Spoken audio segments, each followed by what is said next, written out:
अस्सलाम वालेकुम। ये वीडियो आपके लिए क्या कर सकती है? कोई आपके लिए कुछ नहीं कर सकता जब तक आप अपने आप के लिए कुछ न करें। लेकिन ये वीडियो आपके लिए बहुत कुछ कर सकती है, लेकिन शर्त ये है कि आप अपने आप के लिए कुछ करना चाहते हो। इस हकीकत को समझ लें कि करना आपको है। इस वीडियो में कुछ करने के लिए कहा जाएगा। आपने इसको देखा, इसको समझा और इस पर अमल किया तो हैरत अंगेज तब्दीलियां देखेंगे। आजमा के देख लेना, लेकिन एक बार जहन में रखना, कोई आपके लिए कुछ नहीं कर सकता जब तक आप अपने आप के लिए कुछ ना करें। ये वीडियो आपके लिए अच्छी साबित होगी। आप एक मुकम्मल और कामयाब आदमी बन जाएंगे। वीडियो देखने के बाद आपको लगे तो चैनल को ज़रूर सब्सक्राइब करें ताकि इस सीरीज़ की तमाम वीडियो आप तक पहुंच सकें। फ्रांस की गलियों में रहने वाला एक स्याफाम लड़का जो सूखे मर्ज में मुब्तला था, जिंदगी से क्या तवक्का कर सकता था।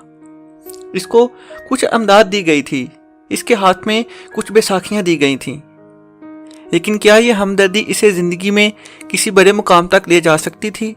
आप हैरान मत हों, अमेरिका के लोग इसे जानते हैं। 11 साल की उम्र में इसने नेशनल फुटबॉल लीग में बड़ा नाम कमाया था।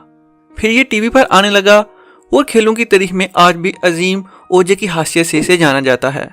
आप अपने ख्यालात के मालिक होते हैं या गुलाम, ये आप पर है कि आप गोशा गुमनामी में जाकर बैठ जाएं और बरौनी हलाओं को सर करने का ख्वाब देखें, लोगों के लिए एक मिसाल बनकर उभरें और तारीख में अपना नाम अमर कर लें। क्या मुल्क की हतूने अव्वल बनने के बारे में सोचना एक अहमकाना हरकत है? आप सोचें, चांद पर उतरने वाले आप पहले आदमी होंगे, मगर नील ने यह बात सोची थी।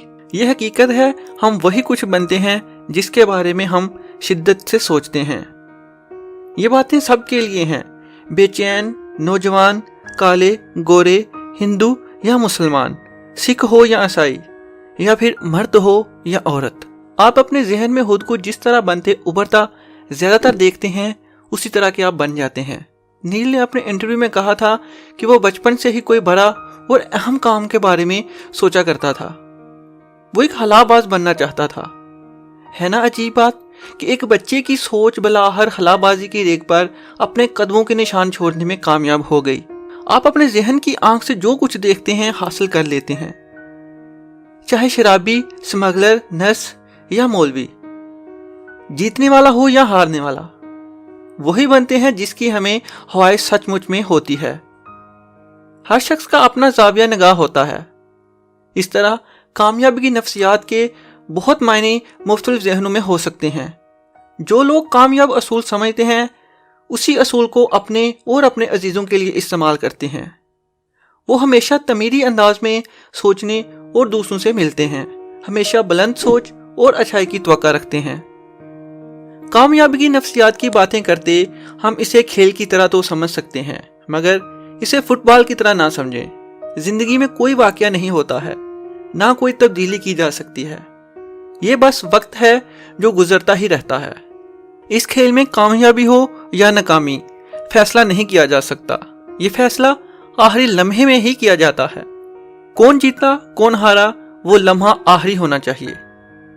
सच कहा था उमर खयाम ने कि वक्त एक परिंदा है, कोई नहीं जानता कि ये कितनी जल्दी गुजर जाता है। इससे क्या ज़ाहिर होता है, यही कि वक्त की कीमत पहचानना जरूरी है। हमें इसके हर लम्हे की कदर करनी चाहिए। हवा आप अपनी जिंदगी की पहली स्टेज पर हों या आखिरी, तय कर लीजिए कि आपको जिंदगी का खेल खेलना है और सिर्फ जीतने के लिए ही खेलना है। जिंदगी के खेल में 3 तरह के लोग मिलते हैं। वो लोग जो तमाशाई होते हैं, इनकी अक्सरियत है ये सिर्फ देखते हैं कि हो क्या रहा है, फिर कोई क्या कर रहा है। ये मैदान में खुद को कभी नहीं जाने देते। इन्हें मुस्तरद होने, जख्मी होने या मजाक उड़ाए जाने का खौफ लाहक होता है। ये लोग कामयाबी से खौफजदा होते हैं, इन्हें हारने का खौफ नहीं होता। जीतने से भी डरते हैं क्योंकि कामयाबी अपने साथ जिम्मेदारियों का बोझ भी लाती है। बस फिर वो देखने पर ही राजी रहते हैं कि दूसरा कोई क्या कर रहा है। ऐसे लोगों को पहचानना मुश्किल नहीं होता है। आप इन्हें इनके हसद और नुक्ताचीनी अमेज गुफ्तगू से पहचान सकते हैं। ये लोग खुद ही अपने आप को नीचे गिराते दिखाई देते हैं। ये जीतने वाले लोग होते हैं। ऐसे लोग बहुत कम होते हैं जिन्हें हमेशा इनके मकासद में कामयाबी हासिल करते देखा जाता है। फितरी अंदाज में जो चाहे हासिल कर लेते हैं। یہ لوگ ایسے کام کرتے ہیں جن سے خود کو بھی اور دوسروں کو بھی فائدہ پہنچتا ہے۔ دوستو اگر یہ ویڈیو آپ کو اچھی لگی ہے، آپ کا کچھ فائدہ ہوا ہے تو اس کو ضرور لائک کریں اور اپنے دوستوں کے ساتھ شیئر کریں۔ ہماری آنے والی ویڈیوز کے لیے ہمارے چینل کو سبسکرائب کر لیں۔ اپنا اور اپنے ساتھ ساتھ دوسروں کا بہت سارا خیال رکھیں۔ ملتے ہیں اپنی نیکسٹ ویڈیو میں، تب تک کے لیے اللہ حافظ۔